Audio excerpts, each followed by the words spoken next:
Hello and welcome to another jungle video, and in this one we are once again going to be having a jungle decision making test, but in a drastically different situation with drastically different junglers. And it's a situation that a lot of you find yourselves in when your laners lose, and not just lose, get absolutely obliterated. However, if you are making the right decisions, if your pathing is correct, if your objective focus is matched only by the gods of jungling themselves, then you will find yourselves in a position to carry 1v9, 2v8, whatever the situation might need. And as with the last one, you will have multiple questions showing up throughout the course of the video so you can test your own knowledge. So as always, if you do enjoy this new style of video, let me know and we can keep running with it in different situations. And of course, let me know how many of these you get right. Don't forget to like and subscribe if you feel the content is worthy, as well as having a look at the gameplay channel. And now, without further hesitation, let's begin. And as we head into the start of the game, you will notice they have a Thresh, the blue team has a Blitzcrank. We will be following the footsteps of the Karthus in this video, and I'm not going to ask if you think it's a good idea to go on an invade. If you have everyone with you, you can always go for some cheese hooks, flashes, and maybe even a buff steal. What's humorous though is that the Kayn was late to the game, saw this transpire, and then decided, you know what, I'm gonna go and steal his Raptors and his red side. There's not much to learn from the situation other than it's kinda comedic. At this point in our challenger level game, the Karthus will simply assume that the Kayn started on Raptors and is doing a full red side clear, perhaps even into some vertical jungling. Here is the first decision. You know you have a Renekton versus a Kassadin. This is a melee versus melee matchup, except with the Renekton being very strong early and in the mid game. Getting him absolutely juiced so that you have lane prior will be something very advantageous. That and destroying Kassadins early is basically, you know, fundamental. Do you think this is a good dive? Yes or no?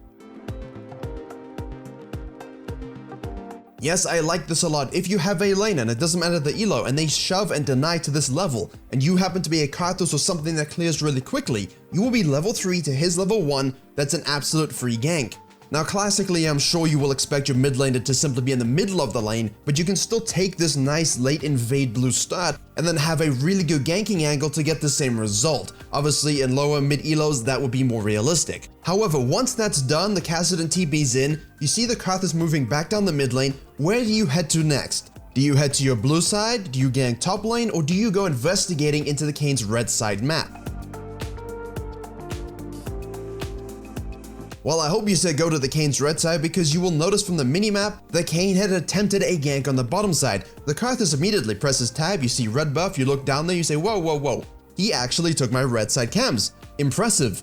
Most impressive. And you immediately flex to take his red side. That should be automatic. Even our challenger Karthus didn't fully anticipate that, and now your Kalista has no heal, no flash versus a Thresh. Let's keep an eye on that. You begin to take the Raptor camp, this we know you must do. But do you kite down to the safety of the river and your jungle, or do you simply drag the Raptor camp into the bush in case the Kayn rotates, or simply to transition to the red? Yes, in this situation we can afford to drag the camp, secure it, and then kite it into the bush while we wait. Because you know the Kayn started bottom side, you know he took your camps, you know none of his camps are available, he's going to try and defend his red side as best he can. Should he do this? No. But that's the problem with this early start for the Kayn and the fact that he put himself in this ominous situation. Now it's important here that you kill him quickly, because enemy top lane has prior, your mid lane doesn't have TP. However, after doing the red, he starts to go towards the Krugs. Is this a good decision to counter jungle them, or should he have simply left?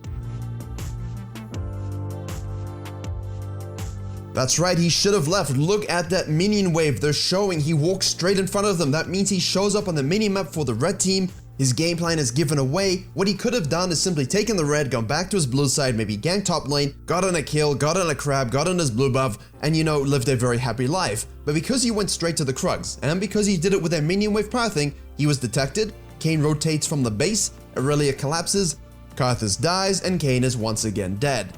Once the ghost of your demonic form has expired and you respawn, do you go to the bottom crab, or do you go to the top side crab? Well, here you have two schools of thought. If you are deciding to play passive, definitely top side. You will have experience control, you will scale. However, as you can see, the blue team's laners do not scale as well as the red team's laners. Karthus is really the 100% win condition. That means, because Kayn started your Raptors and Krugs and you started his Gromp and Wolves, both bottom side camps will be level 4 on that second tier spawn. As Karthus, we want to deny the Raptor camp being taken again by the Kayn, because if you go topside crab and sequence blue grump wolves, by the time you get to your Raptors, Kayn should have and would have secured those and stolen them away. Kayn probably anticipates that the Karthus will do such a thing, topside sequence down, and so does the wolves and grump, gets that second level of experience, great when you're behind, and then wants to do the crab. Except the Karthus goes full alpha, takes the Raptors, gets level 5, and does the crab in his face. He doesn't even have butt prio, but he does have mid prio, so you want to make sure that camp is kept to the top side as much as possible. Once you have finished the crab and insulted the Kayn once again, where do you go? Bottom lane, mid lane, or back to the top side to farm, or even double scuttle? Karthus gets a little sidetracked by a ward and maybe looking for another dive. I don't think that's the call. Definitely go to your topside crab. You cannot gank bottom lane, they have a huge lead, they want to shove and reset. That's because your bottom lane died 2v2, that early Kayn gank actually affecting the map. By the time your bottom lane arrives, you're not going to be able to get a gank off. Wasted time that you could simply use denying the topside crab and looking for other experience plays to keep the Kayn suppressed and irrelevant, which is exactly what you want to make the enemy jungle feel like every single game. There isn't LP for nice junglers. Right, once you've taken the topside crab, you do your blue, your grump, your wolves. That's great. Juicy and fresh experience, nice level lead, we hit level 6. So we should go to base now, right? Yeah, no, you've seen the Kayn, you know he did Wolves Grump, you met him on the bottom side, he's holding mid lane. The very next camps that are gonna show up are his Raptors and his Krugs. So why on earth would we go back to base when our top lane is hard pushing? However, as you cancel the back and you head to the top side, you see that the Gnar is level 5, Aurelia is level 6, she all-ins and kills him. This is tragedy of maximum scale, but you know, there's nothing you can do about it. It was a good idea to be there for the counter gank because the lane was pushing. However, in this case, don't fight. You know the Kayn's gonna float up, you know you're gonna be in a 2v1, and you know that your Gnar has no TP. He just used it. So this is a stupid death. Don't do this. No question, just don't do it. Once again, his ethereal form spawns into what we can assume is some form of matter. Do you head to the top side, or do you head to the bottom side? Yeah, at this point, top's looking kinda dead. At this point, bot's also kinda looking a little dead. However, bottom lane is the call, purely because you just took topside camps, they're not spawned. If Kayn wants to waste time attempting to counter jungle, good for him. But the reason we want to go directly to the bottom side is if you are not a Karthus, if you're a Fiddlesticks, you're a Rengar, you're an Evelynn, and you've had a very similar early game, your ultimate spike needs to be used, and you need to pick a lane to use it. Renekton is doing a solid job. Unfortunately, he also just died solo to the Kassadin. If this were a TV show, I'd rate it R not only for the violence, but for the level of disappointment I have in these laners. Now that's the thing, you're not heading bottom side to do Krugs and Raptors. If you were, wrong decision. We want to use our ultimate on the bottom lane. Now in case you missed it, the Kayn ganked top lane and died, so he's not exactly doing his part, but I assume he's really tilted from being so suppressed in the experience department. As such, after the gank on the bottom lane, pushing it out and so on, where should Karthus go next? Invade the blue side jungle of the Kayn, straight to the dragon, or take the safe route and go do his red side and then look to repeat gank bottom lane? I hope you said blue buff invade purely because you know it's respawn, you know the grump will be up as well, and you know that the Kayn is dead. You can see this on your HUD. There's a couple seconds till he respawns, you know he's coming to the blue side. If you are simply able to steal the blue, do it. If you're able to chain them together and take both camps, do that as well. Now you can fall back down to the dragon and begin. This is purely because you killed the bottom lane, so if the Kayn rotates and shows, what's he gonna do? You're up 2 levels, his bottom lane is dead, the back timers are distorted, and while your bot is basically inting, at least the Blitzcrank is fresh, full HP, has something, and he can help you secure it. So in a way, it was counter jungle and dragon, but you had to decide which one you wanted to do first, secure that outermost objective, and then fall back. It's safer, easier, and better for your empire. Now once you've done the dragon, this is the key here. Do you go Krugs Red Raptors for the full beautiful sequence? Do you simply go to Raptors Red Krugs and repeat gank bottom lane? Or do you go to Red Raptors head to top side? And this is where things get interesting and why Korean junglers and the high elo specifically love to ignore that Krug camp. If you went Krugs Red Raptors, you are wasting valuable time to match the Kayn's pressure. You stole his blue, you stole his grump, you stole his dragon. That means he's gonna take the wolf camp and head to the top side. There's nothing else for him to do. By doing Krugs Red and Raptors, you're giving him time to make a play with his ultimate, or to get freakier with the Herald when you don't exactly want him to. This means you can simply, because you sequence fast, go from red all the way up, take all the camps. You know the Kayn is sequencing up, you know that the Irelia is up 2 levels, yes Gnar has flash, but he doesn't have TP. Irelia is basically full build with the Vampiric Scepter. Position yourself to counter gank, which of course our Karthus does. Well done, clap for him. However, Kayn is so tilted, he just all-ins, make sure this Gnar dies. It doesn't matter if he dies again. He needs the orbs, he needs to get his transformation, and honestly the pressure here is actually better for the Irelia. She gets to take all those waves and look for plates, which is why I'm not even going to pose it as a question. Hold the door, hold the line, hold the minions, absorb the experience. It's free, it's good, it's juicy, the Gnar doesn't have TP. Just don't push up too far, don't give her a freeze in the opposite direction, you know, hold the line for him so that when he gets back up there, he's got some experience. And now we go to base, right?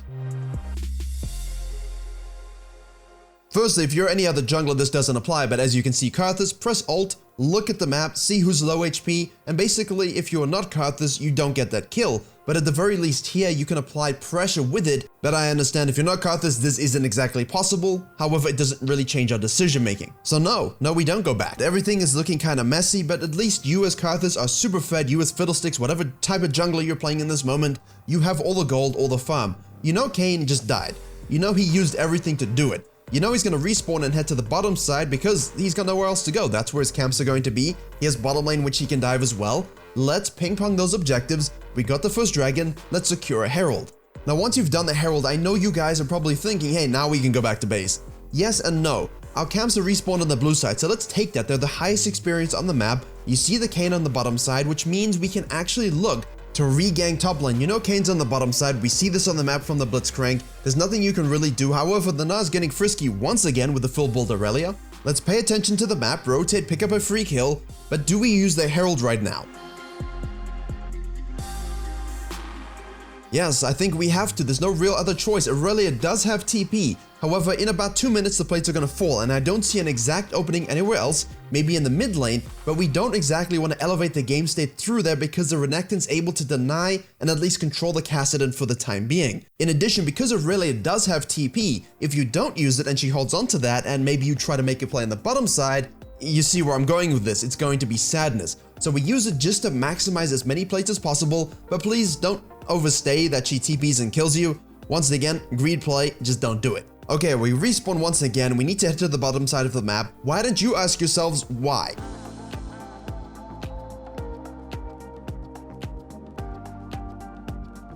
And I really hope it was hold mid lane and secure a dragon because that's what we want to do. Yeah, you can take the Raptor camp, but Kayn has stole it. You know this because the Blitzcrank was running by it, so you simply absorb the experience you can. Renekton died again in case you didn't realize, and now we can look, oh wait, alt top lane, there you go, very nice, free kill. The thing is, you're probably saying, well, I can't do that on any other champion. You're correct. However, in this situation, Irelia has no TP, she's super low, and you wasted your ultimate for her, which means in the subsequent fight around the dragon, you have nothing. But the reality is, as you're seeing on your screen, it's stat check time. You have a huge lead, huge experience advantage, and a huge itemization advantage.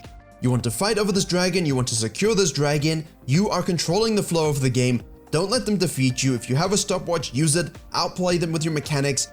Your teammates don't really matter in this situation because you made the plays mechanically and the enemy laners didn't make the right play. Yeah, they have a lead, but how often are you going to be in a game where they make the perfect macro decisions to snowball their advantage? And now basically the game is in his hands. Look at the state of the lanes. This is a one-man job currently. The Renekton did get early goodness, but since then hasn't really done anything and the enemy comp will outscale. Now after you do the crab after the dragon, if your inclination was to go back to your jungle and farm, go back to base, simply look to counter jungle, these are in theory correct decisions. However, I just want to highlight in this situation, you must bend but not break. If you have enemy laners that are really juiced and far ahead, rotate to the fights and skirmishes where you have numbers advantages. Don't go farming when you could actually be present in a situation to kill enemies and basically stall out the game a little longer, which is what our Karthus does. Now I just have a few more questions about macro. Obviously it's difficult to basically throw in the decisions here, but once you've gone back to base, use your ultimate if you have the macro awareness to do so, but you see your team fighting without you. This is dumb, they're gonna die, but where do you go to after you actually have used your ultimate? Yes, you just go to the mid lane, hold the wave. You have wave clear, you are fed, they can't really push anything, keep that mid tower standing, and when you've done that, you can float into your topside jungle, make sure you have vision control, take your camps, hold the top wave as well. But if you look at the state of the map, the state of the items, the games, the summoner spells, Is this a good time to split push if your champion can do so? No, it isn't. You see the cannon award, you know your team is currently fighting down by your raptor camp. Leave the wave. Head directly down there, use your advantage, clean up 2 kills. This is huge. Most of the time I've seen junglers get these leads, they will push this top lane wave, thinking, Canes and Raptors, team just don't fight. They're gonna fight. The reality of most of your elos is, they're gonna fight. Rotate, use your advantage, otherwise what's the point in you even having it? That's how you carry these lanes. Look at what this guy is doing. It's a peak example of actually being present in every single situation. He's the parent you always wanted to have. Now, in order to close this game out, a few macro points, not really questions, just things to look out for. If you have multiple people collapsing on the split pusher bottom side and there's a Baron up, you're giving away a Baron for free. Sometimes it's okay, especially in games where you outscale. You can wave clear if you have that, you can get the shutdown on the huge split pusher, and they don't actually get the Baron on them, which is really huge for your macro rotations. We're looking for the Dragon Soul, remember. And ultimately, because you have the numbers advantage, if anyone after they take the Baron is out of position, remove them from the chessboard, which means you can carry on chasing around. I mean, for you, this is not a waste of time. If they have taken a Baron and you've already obliterated one person, you've cleaned up another for being out of position, keep chasing, take them out, remove the Baron buff from them, keep farming your camps, warding the entrances. It's safe, it's relaxed, you're losing anyway, you might as well stop them gaining advantages. Because now they are going to tilt into you, it comes down to one more pick, one more fight, repeating the process, securing the dragons if you have the numbers advantage. Just don't face check please, and you should be able to, as Zakarthus, use your ult, Fiddlesticks, use your ult, anything that's hyper scaling, dominate those fights with your lead, and bring home the win. So obviously the end of the game here a little bit quicker, just sort of highlighting some things you need to pay attention to. Hopefully your jungle decision making in the early and mid game phase primes you for a great late game. Please do let me know in the comments how many you got right. And maybe what we can do with sort of macro and team fighting is just have a scenario based, like in chess, we can set the board and I can ask what you think we should do and then we can sort of discuss what the possibilities are. That's probably better from a macro standpoint. Let me know if you want that as well. But otherwise, thank you very much for watching. I hope this was educational and enjoyable at the same time. Please do like, share, and comment if you did. Don't forget to subscribe to this channel as well as the gameplay channel. Nice to watch someone truly carry losing lanes in a dire situation. Best of luck in your games this week, and as always, I will see you all in the next tutorial.